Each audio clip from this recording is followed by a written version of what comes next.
matured individuals, mga kapatid, ay aware na pagpasok nila ng relationship, pumapasok din sila sa malaking responsibility. It's not just about taking and taking. Pag sinabing responsibility, it's about giving. Ultimately, ang goal, mga kapatid, ng matured na mga tao pag pumasok sa relationship ay maging for keeps yun. At tanggap niya, he's going to give himself off. Ibibigay niya yung kanyang sarili. Amen? It's not about them. It's not just about them anymore. Andiyan ba kayo? It's also about the welfare of the other person. Ang tawag doon ay true love. Sabi mo, true love.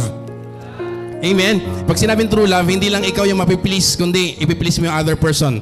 Dapat parehas yung lalaki at babae na may ganung mindset.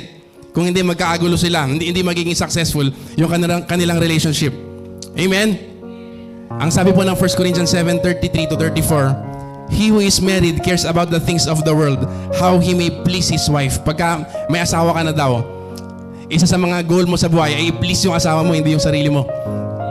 Sabi po sa dulo ng verse 34, she, kita niyo hindi lang sa lalaki mga kapatid ha, she who is married cares about the things of the world, how she may please her husband.